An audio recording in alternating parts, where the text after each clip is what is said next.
I love storytelling. And so for me, digging into a straight play and a heavy script is really fulfilling because we don't get a lot of those stories. Everybody wants to do comedies, and I feel like it's really groundbreaking that we're doing a drama and that happens to be funny, but we're still doing a piece that's heavier than the other. And I just think that there's an audience for that here. I think there's a voice for people like that I think if they come to see the show, they'll experience that sense of inclusion in this town that they don't really have. I think Luke is the type of character you don't maybe see every day because he's gay and he is Christian. And a lot of times those two characteristics about people aren't usually found in the same person. They sometimes are at odds with each other. And so I think it's interesting to see in Luke, there is kind of that struggle. He's just a really good person too. I mean, he has moments where he's angry and fighting, but I think that he wants the best out of the people that he loves and wants the best for them, and kind of doesn't want to ever give up trying to help them reach that, even when they don't seem to agree with what he thinks they need to do to reach that.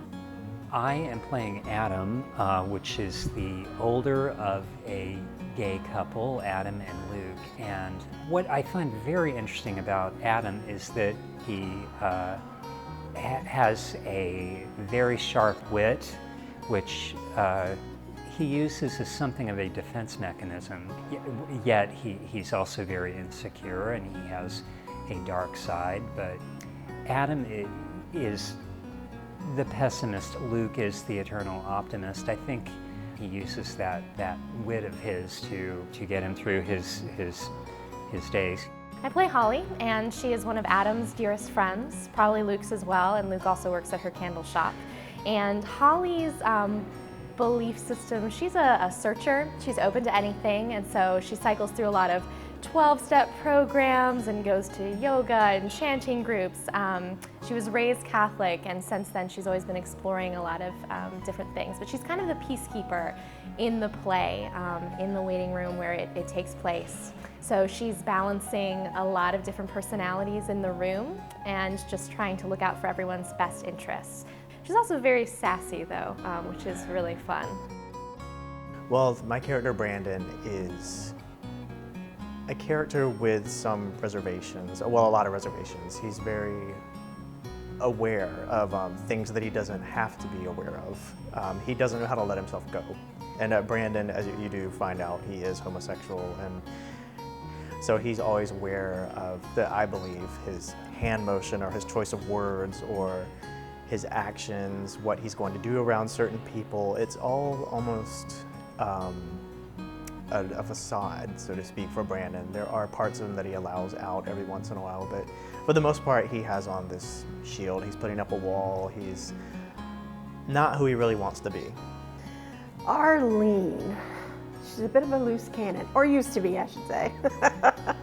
She, I think she is an old soul.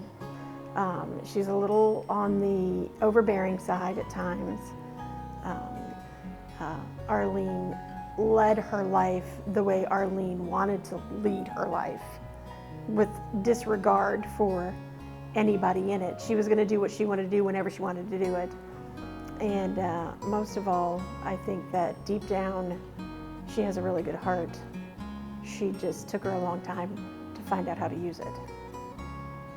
Butch is a no-nonsense Southern conservative guy. He's very religious. I enjoy plays that, like this play, that I think people will come away, everyone's going to get a different kind of message from it, but I think I like those kind of plays where we have a chance not only to entertain the audience, but bring something away. They can bring something away that they can learn something, or perhaps a lesson is there. I find this piece really hopeful and really joyful, and for me it felt like a really wonderful dialogue starter. And I think that what people might come away from seeing a show like this is that they'll see that even though it's a drama, there's a lot to be hopeful about, and there's a lot of joy that comes out of it.